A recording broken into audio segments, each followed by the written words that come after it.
길르앗 사람 야일이 일어나서 22년 동안 이스라엘의 사사가 되니라. 그에게 아들 30명이 있어 어린 나귀 30을 탔고 성읍 30을 가졌는데 그 성읍들은 길르앗 땅에 있고 오늘까지 하봇 야일이라 부르더라. 야일이 죽음에 가몬에 장사되었더라. 아멘. 오늘도 하나님의 은혜가 여러분의 삶 속에 함께하기를 주님의 이름으로 축복합니다. 마태복음 1장 1절에 보면 이런 구절로 시작합니다. 아브라함과 다윗의 자손 예수 그리스도의 세계라, 이렇게 시작합니다. 그러니까 마태복음이 이제 유대인들에게 예수님을 소개하면서 이 세상을 어떻게 정리할 수 있을까? 바로 아브라함과 다윗과 예수 그리스도를 얘기합니다. 예수 그리스도가 태어나시기 2000년 전에 아브라함이 있었고 1000년 전에 다윗이 있었습니다. 그러니까 그들에게 있어서는 믿음의 조상은 아브라함이고 그리고 가장 위대한 왕은 다윗이었습니다. 그러니까 그들에게 있어서는 대단한 사람들이죠, 그렇죠? 대단한 사람들인데 그들을 얘기하면서 처음부터 포로기까지의 족보가 14대고 포로기부터 예수 그리스도까지가 14대 28대까지 이제 족보가 쭉쭉쭉 나옵니다. 이 족보를 읽을 때 여러분은 별로 감흥이 없으시죠? 그렇죠? 근데 족보를 가만히 들여다보면 생략된 사람이 있고 들어가지 말아야 될 사람들이 들어간 사람들이 종종 있어요. 생략된 사람들은 요람과 우시야 사이에 보면 아하시야, 요아스, 아마샤 왕 3명이 삭제됐습니다. 그러니까 여러분, 우리도 어느 순간에 삭제된 인생을 살진 않을까 싶어요. 제가 이제 동기들, 친한 우리 선후배 이렇게 모임을 하다가 그 옥탑방에 자취한 얘기가 나왔습니다. 그 옥탑방에 이제 이원규 목사님, 그 다음에 이제 그 우리 교회 오셨던 두 목사님이 자취를 잠깐 했거든요. 근데 어느 순간 얘기하다 보니까 제 존재가 사라졌어요. 너 있었냐는 거야. 그리고 어느 때 또 만났더니 제가 또 등장했어요. 이건 뭐 깍두기도 아니고 사라졌다 들어왔다 사라졌다 들어왔다 하는 거예요. 그들에게는 제가 별로 존재감이 없었던 모양이에요. 늘 우리는 이제 예민한 사람들, 둔한 사람들에서 매치를 했었거든요. 그래서 둔한 사람들한테 우리가 매일 예민한 사람들이 당했단 말이에요. 한참 그 얘기를 하다가 제 존재가 사라져요. 그러니까 족보에 보면 이들은 아합 왕과 연결이 되어 있었기 때문에 별로 나올 필요가 없었다라고 생각한 모양이에요. 그리고 그 중에서도 다말이라고 하는 사람이 있어요. 다말이라고 하는 사람은 뭐 간단하게 얘기하자면 시아버지와 잠자리를 해서 베레스와 그리고 세라를 낳았습니다. 그 베레스가 예수님의 족보에 들어갔습니다. 가관이죠, 그렇죠? 이런 사람들은 족보에 들어갈 필요가 있을까요, 없을까요? 여러분, 이거 막장이에요. 이 창세기를 보다 보면 막장도 이런 막장이 없단 말이에요. 근데 인간의 막장이 심해질수록 하나님의 사랑이 그 막장을 덮더라는 거예요. 그러니까 족보를 보다 보면 인간의 막장 위에 하나님의 사랑이 얼마나 큰지를 깨닫게 되는 거예요. 아멘? 이게 여러분 은혜 아니겠습니까? 인간의 존재, 인간의 흑역사를 그대로 보여줌으로 하나님의 사랑이 얼마나 큰지, 그 사랑으로 그 사람들을 족보에 넣음으로 하나님의 계보에 넣는다라고 하는 거, 지금 우리에게도 인간의 흑역사를 덮어주시는 하나님의 십자가의 사랑이 있다. 그 말씀을 족보를 통해서 우리에게 해주고 있는 겁니다. 사사 이야기를 보다 보면 시간이 가면 갈수록 사사의 이 맨파워가 점점 떨어지고 그리고 시대가 점점 암울해진다라고 하는 것을 알 수가 있어요. 오늘은 사사 중에서도 별로 이렇게 적혀 있을 필요가 없는 사람입니다. 별로 이제 그 한계별로 없는 사람이에요. 그래서 제가 제목을 사사로운 사사라고 했습니다. 사사는, 앞에 사사는 자신의 개인 일에 집중했던 사람이 사사고요. 그 다음에 뒤에 사사는 하나님의 부르심을 받은 사사라고 하는 뜻이죠. 하나님의 부름 받은 사사가 개인적인 사사로운 일을 하다가 인생을 끝낸 사람이 오늘 야일이라고 하는 사람입니다. 야일의 이야기를 좀 나눠보겠습니다. 10장 3절 한번 읽어볼까요? 그 후에 길르앗 사람 야일이 일어나서 22년 동안 이스라엘의 사사가 되니라. 나그네로 살았던 돌라와는 다르죠. 집을 떠나서 타향살이를 살았던 이방인과 경계인인 돌라와는 다른 삶을 살았습니다. 길르앗에서 표현하기로 야일이 일어났다 그래요. 하나님의 부르심을 받은 것도 아니고 으라차차차 일어나가지고 자기가 사사가 돼보겠다 그렇게 하진 않았겠죠, 그렇죠? 하나님께서 그를 부르셨겠죠. 근데 사람들이 볼 때는 스스로 일어난 거 아니야? 하나님의 부르신 사람이 맞아? 라고 하는 의구심을 품지 않았나 생각이 됩니다. 저 사람은 하나님의 부름을 받은 사람인데 자기 뜻대로 살아가네 라고 하는 것이 깔려 있는 거 아니겠어요? 22년 동안 이스라엘의 사사가 됐습니다. 사사가 됐어요. 근데 그의 업적이 무엇인가? 그의 업적이 무엇인가? 4절과 5절 다시 한번 읽어보겠습니다. 그에게 아들 30명이 있어 어린 낙이 30을 탔고 성읍 30을 가졌는데 그 성읍들은 길르앗 땅에 있고 오늘까지 하봇 야일이라 부르더라. 야일이 죽음에 가몬에 장사되었더라. 자, 그의 업적을 나타냅니다. 자, 야곱의 12아들이 있을 때 그의 부인이 몇 명이었습니까? 4명이었잖아요. 자, 그러면 30명이면 적어도 몇 명을 잡아야 될까요? 한 8명을 잡아봅시다, 최소한. 그럼 그 부인이 8명이었습니다. 부인만 쫓아간 결혼 8명을 취하다가 평생을 보냈던 제 사람이죠. 자, 그 다음에 그는 30명의 아들이 있었고 그 30명에게 좋은 아버지였어요. 나귀를 사줬습니다. 나귀는 요즘으로 치면 제네시스 정도라고 생각하시면 될 것 같아요. 자, 나귀는 제네시스고요. 그 다음에 더 중요한 건 뭐냐면 그 아이들이 잘 살아갈 수 있도록, 부자로 살아갈 수 있도록 성을 하나씩 떼줬다는 얘기예요. 성을. 여러분도 그렇게 하시죠? 자녀들에게 좀 물려주셨나요? 지금 이 야일이라고 하는 사람이 사사로 살아가면서 자식들에게 세단 하나씩 사주고, 그리고 그 아들이 살아갈 수 있도록 살아갈 수 있는 기반을 마련해 주기 위해서 성읍을 만들어 줬고, 그리고 이 야일은 낳고만 한 거예요. 그리고 가몬에 죽었어요. 가몬에서 장사 지냈단 말이에요. 그러니까 이 사람을 평가하기로 22년 동안 한 일은 자식들을 잘 배불리 먹이고, 그리고 자식들을 부유하게 만들고, 그리고 자신은 공적인 일보다는 사적인 일에 아주 집중했던 사람이 누구입니까? 야일이라고 하는 사람입니다. 야일이라고 하는 사람의 그 의미는 무엇이냐면 하나님의 빛을 비추어라. 하나님의 빛은 개뿔 어디 있어요? 개뿔. 자신만 드러냈던 사람이고 자신의 유익으로만 살았던 사람이 누굽니까? 야일입니다. 야일이 가몬에 죽었죠. 가몬이라고 하는 뜻이 뭔지 아세요? 높은 곳. 죽을 때까지 양지 바른 곳에서 성읍을 내려다보는 높은 곳에 장사 지냈던 사람이 누굽니까? 하나님의 빛을 비춘 이름을 가졌던 야일이라고 했던 사람입니다. 이 사람의 업적이에요. 왜 기록해 놨을까요? 이걸 저는 궁금해요. 왜 기록해 놨을까? 삭제해도 될 텐데. 근데 저는 가만히 다시 한번 생각해 보면 야일이라고 하는 사람은 그 가족에게는 좋은 아버지일 수 있습니다. 자식들이 살아갈 수 있는 길을 열어주고 기반을 마련해주고, 그리고 그들이 잘 살 수 있도록 좋은 아버지였을 수 있어요. 근데 하나님 보시기에는 그는 어떤 아버지였을까요? 저는 가만히 이 말씀을 묵상하면서 이 시대 그리스도인의 모습이 되지 않았나 싶습니다. 초기의 그리스도인들은 가난한 사람들이었습니다. 그래서 그들은 가난했기 때문에 사회를 변혁할 수 있는 힘을 가지고 있었습니다. 근데 우리가 복을 받게 되면서 우리는 지키려고 하죠. 내 것을 지키려고 하고 내 것을 더 쌓으려고 합니다. 그렇다 보니 기독교인들에게 사회 변혁보다는 내가 가지고 있는 것을 얼만큼 더 잘 지킬 수 있을까? 어떻게 하면 내가 더 부유해질 수 있을까?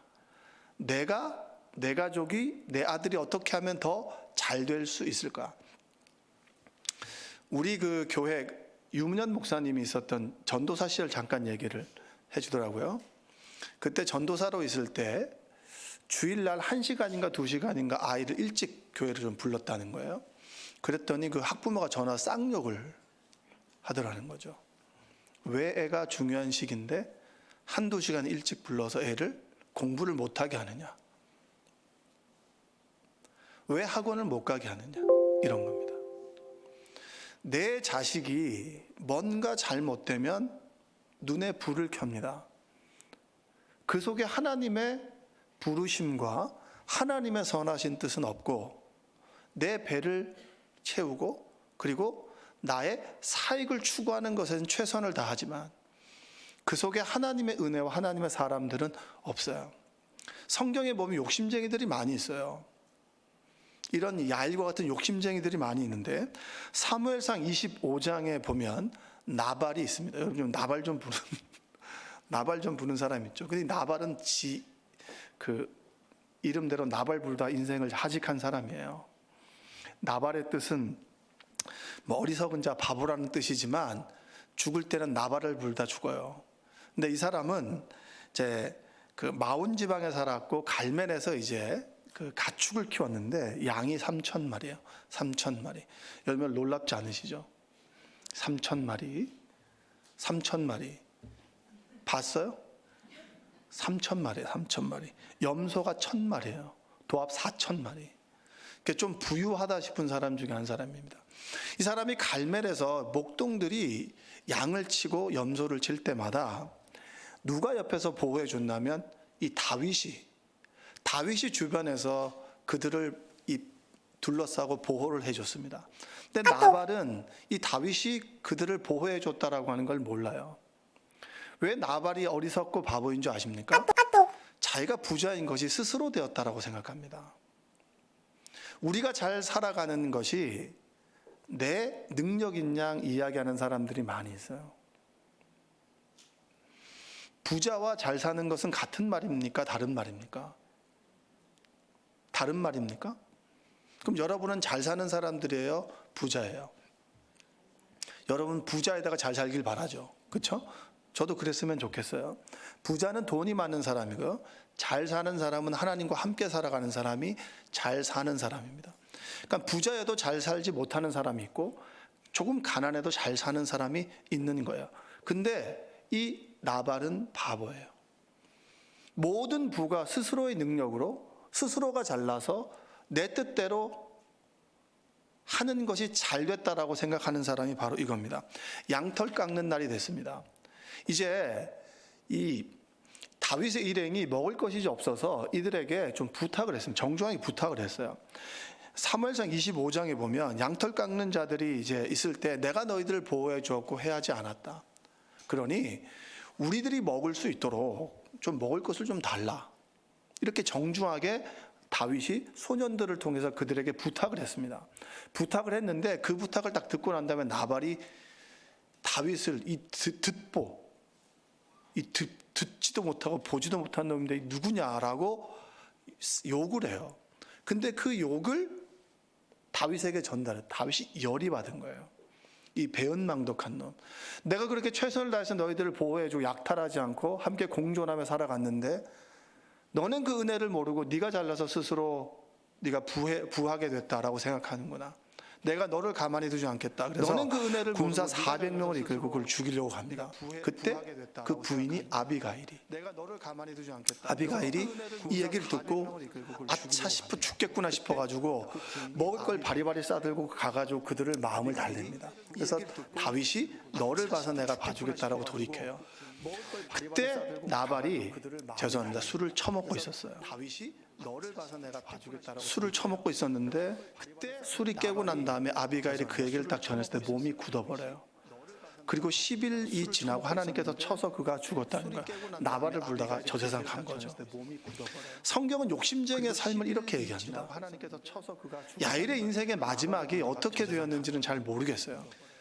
그러나 야일을 사람들이 존경했을까요? 야일의 인생의 마지막이 어떻게 되었는지. 근데 우리는 다른 사람의 존경을 떠나서 내 인생의 마지막 순간에 그렇게 됐으면 좋겠다라고 여러분들도 생각을 하실 거예요. 좀 더 부여했으면 좋겠다. 다른 사람이 뭐라고 하면 어때? 뭐 내가 잘 살면 되지. 내 자식 새끼가 잘 살면 되고 뭐 내가 좀 부유하면 되지. 뭐가 중요하나? 예수 믿고 복 받는 게 중요하지 뭐가 중요하나? 그 신앙 나쁘지 않습니다. 그러나 그게 다는 아니에요. 예수님 믿고 건강하고 부유해서 죄 많이 짓고 그리고 풍요하게 살다가 가는 거, 그것이 우리의 바라는 인생의 전부는 아니라고 하는 거예요. 우리는 야일의 인생을 보면서, 야일의 말씀을 들으면서 내가 어느 방향으로 살아가고 있는가, 내가 어떤 목적으로 살아가고 있는 것인가를 좀 다시 생각해 봐야 합니다. 내가 정말 잘 살아가고 있는 것인가? 내가 예수님 믿고 나만? 내 가족만? 의 범주를 넘어서서 좀 더 넓은 세상으로 우리의 신앙의 눈을 돌려야 되지 않겠습니까? 성경의 어떤 인물도, 예수님도 나를 위해 살지 않으셨어요. 그런데 어느 순간에 우리는 나만을 위해 살아갑니다. 많은 걸 축적하고 싶어 하고 많은 걸 가지고 싶어 하죠. 자, 바울의 이야기를 한번 좀 나눠봅시다. 바울은 이 신약성의 빌레몬서라고 하는 책이 있습니다. 빌레몬이라고 하는 사람에게 쓴 서신입니다. 근데 이 빌레몬서라고 하는 게 언제 쓰여졌냐면 바울이 로마 감옥에 있을 때 가택연금을 당했습니다. 내가 유대인의 워낙 핍박을 받으니까 그는 내가 로마 황제에게 재판을 좀 받고 싶습니다. 그래서 진짜 어렵게 로마에 가서 이 감옥에 갇혀 있었어요. 감옥에 갇혀 있으면 누구의 안위를 챙겨야 됩니까? 감옥에 갇혀 있으면 누구의 구명운동을 해야 되는 거예요? 내가 감옥에서 나갈 걸 생각해야 되는 거 아닌가요? 근데 이제 이 바울은 자신의 구명운동을 하지 않고 누구를 챙기냐면 오네시모라고 하는 종을 챙깁니다. 오네시모는 뭐냐면 이 골로새 지역에 이 빌레몬이 살았는데, 골로새는 사실은 이 소아시아 터키 쪽에 있고요. 로마니까 이 바다를 건너는 멀리 있는데, 오네시모가 절도 행각을 벌이고 빌레몬에게 도망쳐서 로마 감옥에 함께 갇히게 된 거예요. 갇히게 됐습니다. 근데 이 빌레몬과 이 바울은 어떤 관계가 있냐면 3차 전도 여행 때 에베소 지역에 있는 두란노에 3년을 있으면서 말씀을 열심히 가르칠 때 그때 제자가 빌레몬이었습니다. 빌레몬에게 이 오네시모를 부탁하는 거예요. 뭘 부탁하냐면 1장 9절에 이런 말씀이 있습니다. 사랑을 위하여 도리어 간구하노니 나이 많은 나 바울은 지금 또 예수 그리스도를 위하여 갇힌 자 되어라고 얘기합니다. 한번 읽어볼까요? 시작. 사랑을 위하여 도리어 간구하오니 나이 많은 나 바울은 지금 또 예수 그리스도를 위하여 갇힌 자 되어. 나이가 아주 많이 들었을 때예요. 죽음을 목전에 두고 있는 상황 속에서 내가 예수 그리스도를 위해서 갇혀 있다. 그러면 내가 어떻게 하면 이 감옥을 나가야 되는 거 아니에요? 야일의 관점에서는 내가 왜 감옥에 들어갔단 말이야, 왜 나만 겪는 고난이냐고 얘기하지 않았어요. 예수 그리스도를 위해서 내가 감옥에 갇혀 있습니다. 그런데 나의 구명운동을 벌이는 것이 아니라 오네시모라고 하는 사람이 여기서 변화되었습니다. 근데 이 사람이 다시 당신의 가기를 원합니다. 갈 때 그를 종이 아닌 형제로 대해 주십시오라고 합니다. 이전에는 그가 무익한 사람이었습니다. 그러나 예수 그리스도를 만나고 난 다음에 그는 유익한 사람이 되었습니다. 자, 바울의 인생은 누구를 향해 살아가는 인생입니까? 예수 그리스도를 위하여 살아가는 인생이에요. 인구가 줄고 교회가 안 되기 때문에 전도할 필요가 없나요? 바울은 끊임없이 예수 그리스도를 전했습니다. 자, 우리는 어떤가요? 예수님 믿고 복 받는 것이 가장 먼저 1순위가 된 것 아닌가요? 내가 예수님을 처음 믿고 내 인생이 변화되었을 때 아직 예수를 모르는 사람들에게 우리 예수를 전해야 되는 거 아니겠습니까?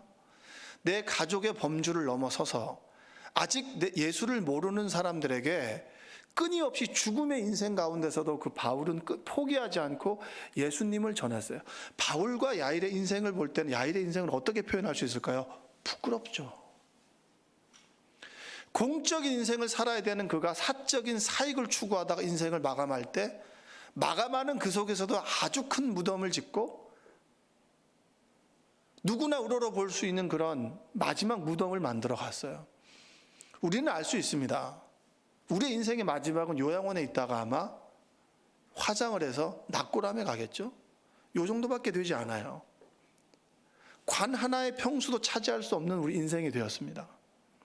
그리고 낙골당에 가면은 자녀들이 자주 오기보다는 한 번씩은 오겠죠. 그게 우리 인생의 마지막이에요.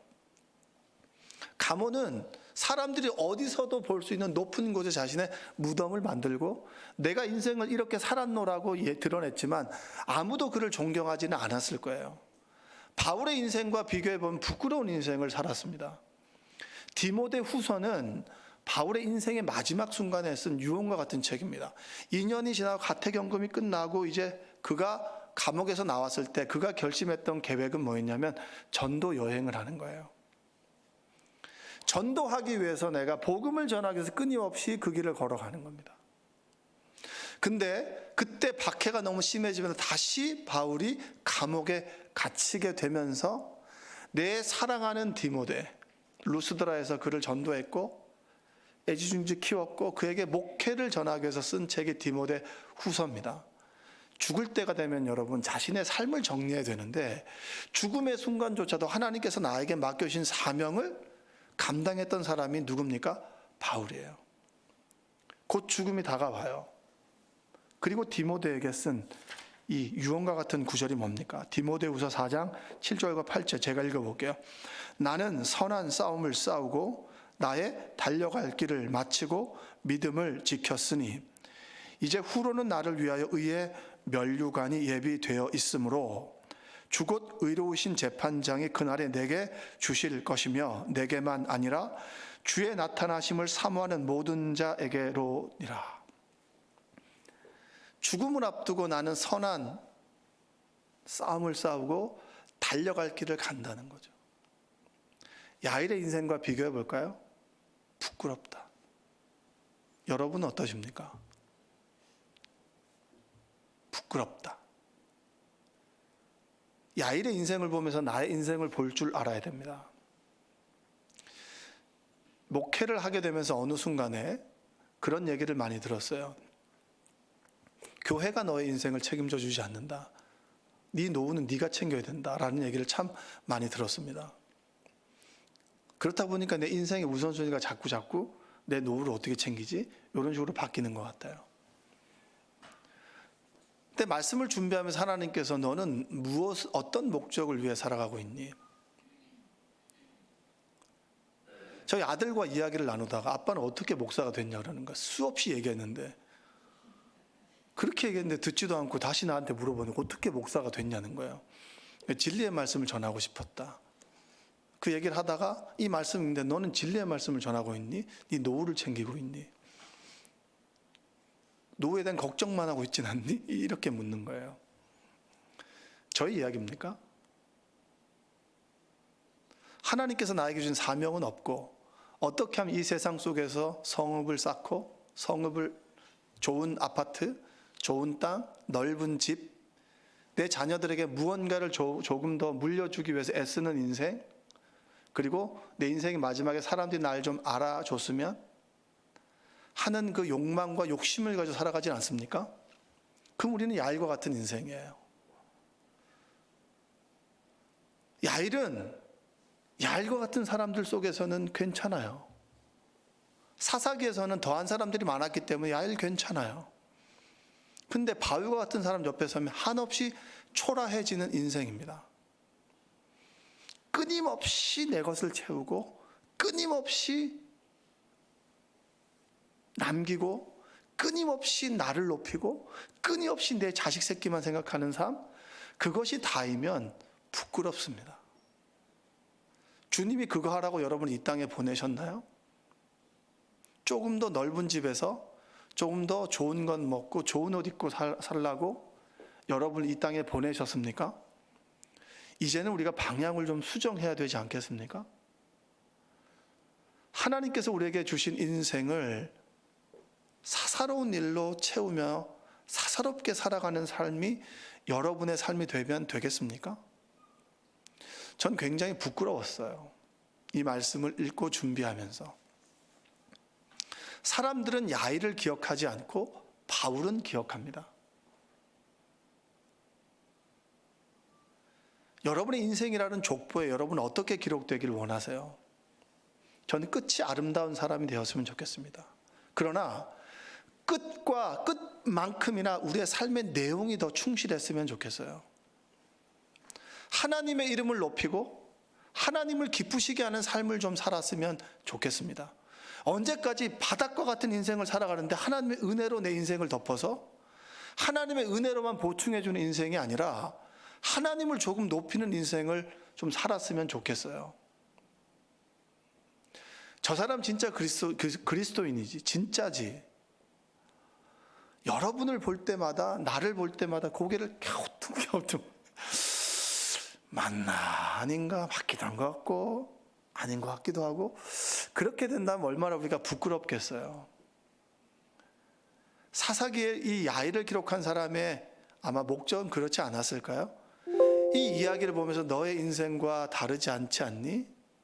넌 어떻게 살아갈래? 라고 하는 질문을 우리에게 던지는 것 같습니다. 우리가 바울처럼은 되지 못해도 선한 싸움을 끝까지 싸웠으면 좋겠어요. 안주하지 말고, 이곳에 안주하지 말고, 이곳이 끝인 양 살아가지 말고 천국을 소망하는 믿음으로 선한 싸움을 싸우고 달려갈 길을 끝까지 좀 걸어갔으면 좋겠습니다. 남들처럼 살아가는 것이 아니라 하나님께서 원하시는 삶을 좀 살아갔으면 좋겠습니다. 바울처럼 감옥에서 하나님께서 원하시는 것이 무언지 그런 삶은 아니라 할지라도 지금 이 순간 하나님께서 나에게 원하시는 삶은 뭐지? 내 배를 채우는 삶인가? 하나님께서 우리 가족에게 원하신 선하신 뜻과 계획은 무엇인가? 복음을 전하는 거예요. 예수를 전하는 겁니다. 예수를 전하는 것이 굉장히 부끄러운 삶이 되었습니까? 그렇다 할지라도 예수를 전하는 삶을 살아가는 모두가 되었으면 좋겠습니다. 내가 믿는 예수, 얼마나 예수가 좋은지, 예수는 믿고 그분의 은혜 아래 살아가는 삶이 얼마나 복되고 감사한지, 지금 내가 내 것을 좀 찾지 못한다 하더라도 들의 백합화를 먹이신 하나님께서 우리의 인생을 책임져 주신다라고 하는 그 믿음을 가지고 예수를 전하며 예수의 이름을 높이며 그분을 위하는 삶을 다시 한번 결단하는 우리 모두가 되기를 주님의 이름으로 축복합니다. 기도하겠습니다. 사랑과 은혜가 풍성하신 아버지 하나님 감사합니다. 주님께서 우리를 삶의 자리에서 주님의 원하시는 자리로 불러주셨는데 나는 나만을 위한 삶을 살아가는 것은 아닌지 돌아보게 하여 주옵소서. 나발의 인생과 야일의 인생처럼 나만을 위한 삶이 전부라면 참 부끄러울 것입니다. 지금이라도 주님을 높이며 주님을 위하여 살아가는 삶으로 우리 인생의 방향이 바뀌어질 수 있도록 우리를 인도하여 주옵소서. 예수의 길을 따라가며 주님께서 나에게 주신 은혜를 전하며 복음을 전하며 생명나무 교회가 믿지 않는 자들로 채워지게 하여 주시고 천국의 소망을 품고 이 땅을 살아가는 천국의 순례자들 우리 모두가 되도록 하여 주옵소서. 예수님의 이름으로 기도합니다. 아멘.